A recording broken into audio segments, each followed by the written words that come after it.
আসসালামু আলাইকুম প্রিয় শিক্ষার্থী, আজকের এই পর্বে আমরা সপ্তম অধ্যায় যশোর বোর্ড 2025 কোশ্চেন নিয়ে আলোচনা করব। তো প্রথমত আমরা উদ্দীপকটা পড়ি। আচ্ছা, উদ্দীপকে বলতেছে যে জনাব ক এমন এক পদমর্যাদায় অধিষ্ঠিত যার অবস্থান দেশের সবার উপরে। দেখো, যে সাংবিধানিকভাবে সবার উপরে অবস্থান করেছে রাষ্ট্রপতি, দেশের সকল কাজ তার নামে পরিচালিত হয়। তো দেখো, আমরা জানি যে রাষ্ট্রপতির নামে দেশের সকল কাজ কি হয়, পরিচালিত হয়। অন্যদিকে জনাব খ দেশে ন্যায় প্রতিষ্ঠার প্রতীক। দেখো, ন্যায় প্রতিষ্ঠার প্রতীক। জনাব খ যে কোনো ঘটনার সঠিক তথ্য নিরূপণ করে সমাধানের কি আদেশ দেন।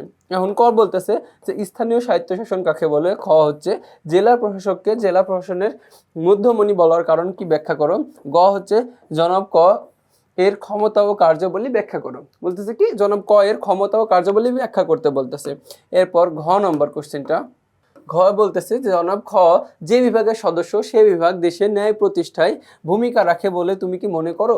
তোমার উত্তরের সাপেক্ষে কি দাও, যুক্তি দিতে বলতেছে। আচ্ছা, প্রথমত আমরা দেখি ক নম্বর প্রশ্নটা হচ্ছে যে স্থানীয় স্বায়ত্তশাসন কাকে বলে। স্থানীয় স্বায়ত্তশাসন হলো এমন একটি নির্দিষ্ট এলাকার জনগণের দ্বারা নির্বাচিত প্রতিনিধিদের মাধ্যমে স্থানীয় সমস্যার সমাধান এবং প্রশাসনিক কার্যাবলী কি করা, পরিচালনা করার ব্যবস্থা। এটা আমরা বলছি কি স্থানীয় প্রশাসন। তো এরপরে খ নম্বর প্রশ্নটা যে জেলা প্রশাসককে জেলা প্রশাসনের মধ্যমণি বলা হয় কেন। আচ্ছা, জেলা প্রশাসনের সর্বোচ্চ কর্মকর্তা হলেন জেলা প্রশাসন, কি জেলা প্রশাসক। দেখো, জেলা প্রশাসনের সর্বোচ্চ কর্মকর্তা হলেন জেলা প্রশাসক। জেলা প্রশাসককে কেন্দ্র করে জেলার সমগ্র শাসন কি হয়, আবর্তিত হয়। জেলা প্রশাসনের সকল গুরুত্বপূর্ণ দায়িত্ব জেলা প্রশাসনের মাধ্যমে পরিচালিত হয় এবং তিনি জেলা প্রশাসনিক কর্মকাণ্ডের কেন্দ্রবিন্দু। তাই জেলা প্রশাসককে জেলা প্রশাসনের কি বলা হয়, মধ্যমণি বলা হয়। এরপর গ নম্বর কোশ্চেনটা কি বলতেছে আমরা একটু দেখি। বলছে জনাব ক এর ক্ষমতা ও কার্যাবলী ব্যাখ্যা করো। তার মানে কি রাষ্ট্রপতির ক্ষমতা ও কার্যাবলী ব্যাখ্যা করতে বলতেছে। আচ্ছা, জনাব ক একটি দেশের রাষ্ট্রপতি, পদমর্যাদায় রাষ্ট্রপতি সবার উপরে কি সংবিধান অনুযায়ী তিনি রাষ্ট্রের হচ্ছে কি প্রধান। দেখো, সে সংবিধান অনুযায়ী তিনি হচ্ছে কি রাষ্ট্রের প্রধান। সবার ঊর্ধ্বে তিনি মান লাভ করেন, সবার ঊর্ধ্বে। সংবিধান ও আইন অনুযায়ী তাকে প্রদত্ত সকল দায়িত্ব ক্ষমতা তিনি নিয়োগ করেন।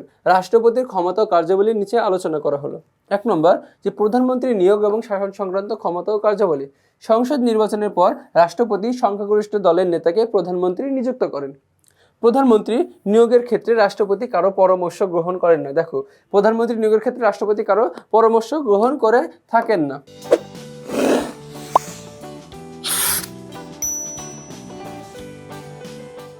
এবার বলতেছে রাষ্ট্রপতি প্রধানমন্ত্রীর পরামর্শক্রমে মন্ত্রী, প্রতিমন্ত্রী এবং উপমন্ত্রীদের নিয়োগ ও তাদের দপ্তর বন্টন করে থাকেন। এছাড়াও তিনি সুপ্রিম কোর্টের প্রধান বিচারপতি, অন্যান্য বিচারকবৃন্দ, রাষ্ট্রদূত, হাই কমিশনারদের নিয়োগ দান করেন। রাষ্ট্রপতি করে থাকেন। এরপর আছে সংসদ বিষয়ক কি ক্ষমতা আছে। দেখো, রাষ্ট্রপতি সংসদ আহ্বান করেন নতুন সংসদের প্রথম অধিবেশনে এবং নতুন বছরের অধিবেশনের সূচনায় রাষ্ট্রপতি সংসদে কি ভাষণ দান করেন। এরপর অধ্যাদেশ জারির ক্ষমতা।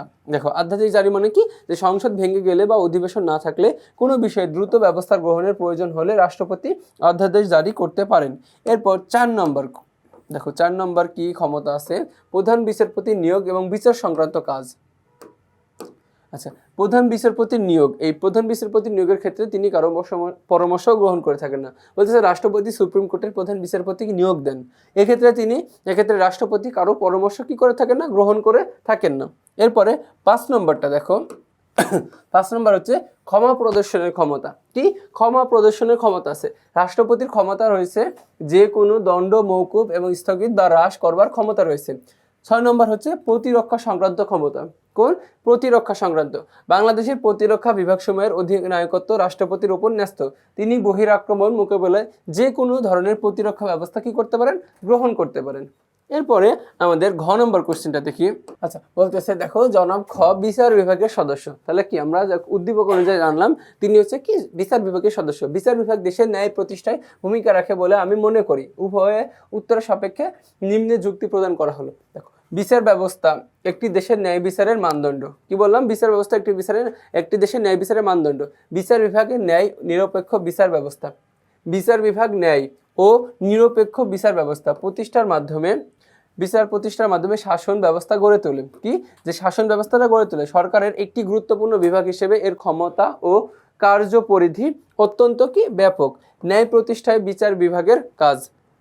নিম্নে কি বর্ণনা করা হলো তাই বলতেছে। দেখো যে আচ্ছা, বিচার বিভাগের প্রধান প্রচলিত আইন অনুযায়ী অপরাধীর জন্য অভিযুক্ত ব্যক্তি এবং আইন অমান্যকারী ব্যক্তি অমান্যকারীর হচ্ছে কি বিচার করা।